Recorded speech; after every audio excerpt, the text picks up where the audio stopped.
चलिए बच्चे लोग, अब आ गया है क्वेश्चन नंबर 5 एक्सरसाइज 7.2 का क्वेश्चन है बच्चे लोग, वह अनुपात ज्ञात कीजिए। चौथा में भी क्या कर रहा था, वह अनुपात ज्ञात कीजिए, और पांचवा में भी कह रहा है कि वह अनुपात ज्ञात कीजिए, उसके बावजूद भी अंतर है।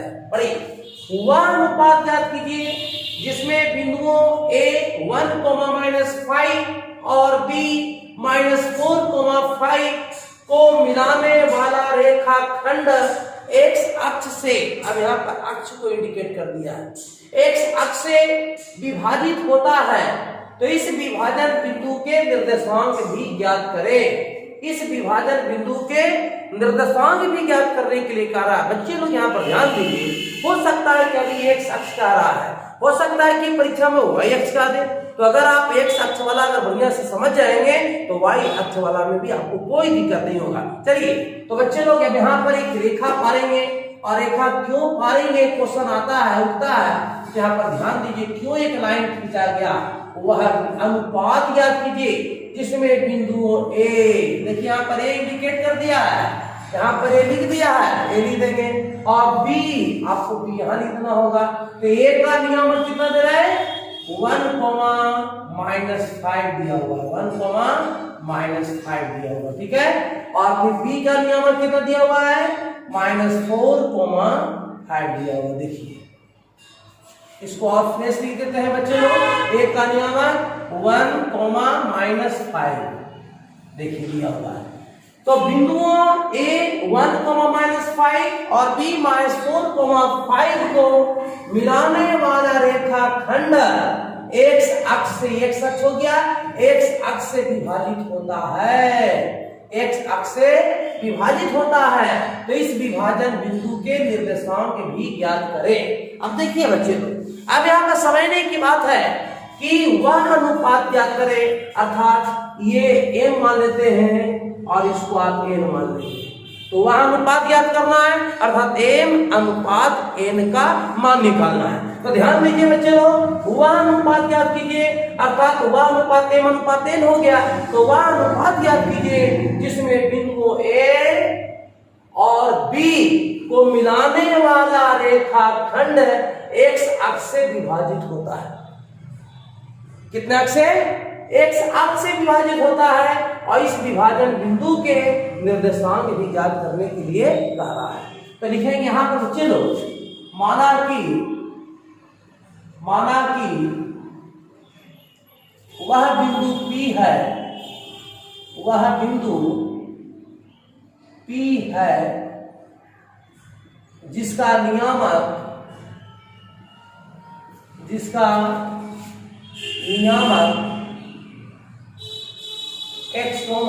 y है। देखिए, माना कि वह बिंदु कौन है, P है जिसका नियामक x, y यहां पर मान लेते हैं, x, y है, जो रेखाखंड AB को, जो रेखाखंड किसको, AB को m अनुपात n के अनुपात में विभाजित करता है, अनुपात में विभाजित करता है।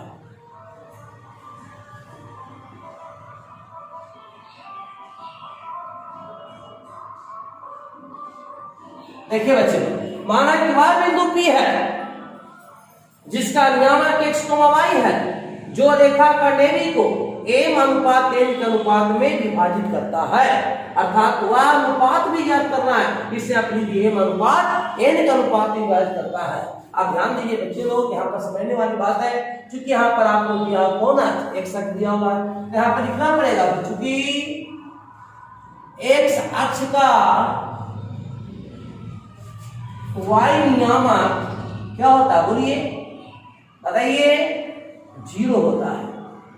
आपको पहले बता दिया गया बच्चे लोग कि x अक्ष का y नियामक जो होता है वो 0 होता है, अर्थात y का जो मान होगा ना वो कितना हो जाएगा, 0 हो जाएगा। y नियामक 0, अर्थात y का मान 0 हो जाएगा। अब देखिए, अब ध्यान दीजिए बच्चे लोग, अब सबसे पहले हम a का मान लेंगे। a का वैल्यू कितना है, 1, -5 है। ठीक है, तो यहाँ पर x1 का वैल्यू 1 और y1 का वैल्यू -5 लेंगे। उसके बाद आप b के लिए चलेंगे लेकर के, तब b का नियामक कोऑर्डिनेट ज्योमेट्री कितना दिया हुआ है, -4, 5 दिया हुआ है। तो x2 का मान -4 और y2 का मान 5 दिया हुआ है। बताइए कोई दिक्कत? अब इसके बाद देखिए नीचे यहाँ पर समझना बच्चे लोग, अब p का मान क्या मान है बताइए, p का मान x, y मान है। ठीक है, तो बताओ x का वैल्यू कितना है, x की x रहने देंगे, लेकिन y है ना, तो y का मान यहाँ कितना निकल गया, देखो 0 निकल गया, y का मान 0 निकल गया। यहाँ तक कोई दिक्कत तो नहीं होना चाहिए। अब बच्चे लोग यहाँ से समझने का कोशिश कीजिए, कौन सा फॉर्मूला लगाए यहाँ पर, किस फॉर्मूला का यहाँ पर उपयोग करें कि आराम से हमें m और n का मान निकल जाए और p बिंदु का नियामक भी निकल जाए। तो सबसे पहले देखना चाहिए x तो अज्ञात है, लेकिन यहाँ पर y का मान 0 दिया हुआ है, वो तो हमको ज्ञात है। यहाँ पर सबसे पहले लिखेंगे बच्चे लोग y बराबर हम जानते हैं my2 plus ny1 by m plus n। अब यहाँ पर ध्यान देना है, अब यहाँ पर मान रख देंगे बच्चे लोग, y का मान कितना है 0, यहाँ पर भी देख सकते हो y का मान कितना है 0, यहाँ पर 0 लिख देंगे। m का मान जो होते हो, y2 का मान यहाँ पर ध्यान देंगे, y2 का मान 5, n के रख देंगे, y1 का मान -5 और नीचे m प्लस n जो होते हो रहने देंगे बच्चे लोग।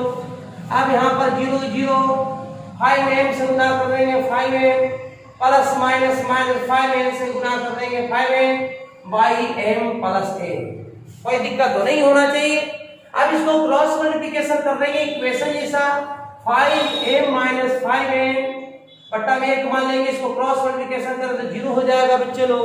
उसके बाद 5m के 5m और बराबर -5m बच जाएगा, तो हो जाएगा कितना 5m हो जाएगा।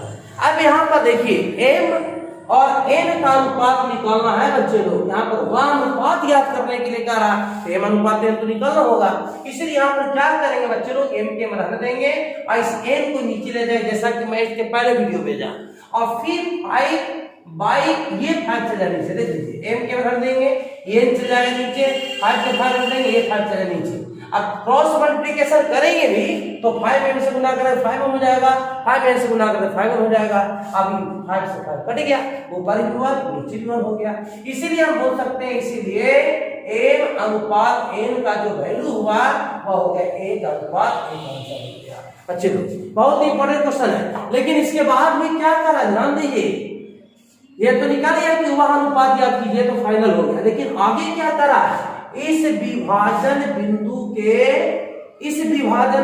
के निर्देशांक भी ज्ञात करें, जो निर्देशांक x y माने है ना, उसका निर्देशांक निकालने के लिए करा है, अर्थात P बिंदु का निर्देशांक निकालना है। तो बच्चे लोग इसको हम साफ करते हैं, यहाँ पर ध्यान दीजिएगा, यहाँ से निकालते हैं। देखिए बहुत इंपॉर्टेंट क्वेश्चन है बच्चे लोग, इसको ध्यान देना बहुत जरूरी है। आप ध्यान दीजिए, x का तो मान निकला हुआ है, y का मान तो निकला हुआ है, देख लीजिए y का मान 0, जो मिटा नहीं है यहाँ पर y का मान 0 कि x का मान नहीं मालूम है।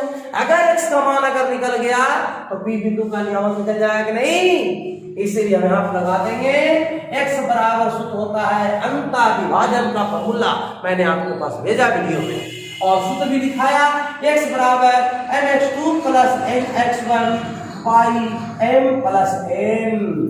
अब x का मान निकालना है, तो चलिए m का मान कितना देख लीजिए, m का मान 1, x2 का वैल्यू कितना है -4 और n का वैल्यू कितना है, वहां देख लीजिए n है, n का वैल्यू 1 और x1 का वैल्यू 1 है ना, x1 का वैल्यू 1 है ना, और फिर m प्लस n, m का मान हो गया 1 और n का मान भी हो गया 1। चलिए अब देखिए बच्चे लोग क्या करेंगे, ये फाइनल रिजल्ट आने वाला है। अब बच्चे लोग ध्यान देंगे, 4 में 1 से गुना कर देंगे, -4 प्लस 1/2 और दो तरह चीज घटेगा, 3 बड़ा सामने -/2 के 2। अब बताइए x का मान निकल गया, इसीलिए किसका नियामक निकालना है, बिंदु P का नियामक निकालने के लिए कह रहा था, P का नियामक निकालने के लिए कहा था बच्चे लोग, तो p का नियामक हम क्या माने थे, x, y माने थे। अब बताइए x का वैल्यू कितना निकल गया, -3/2 निकल गया, और y का वैल्यू पहले से 0 हमको मालूम था, ये हो गया p बिंदु का नियमन। तो चलिए बच्चे लोग इसको उतार लीजिएगा, लेकिन भूलिएगा नहीं सब्सक्राइब लाइक करने के लिए। धन्यवाद।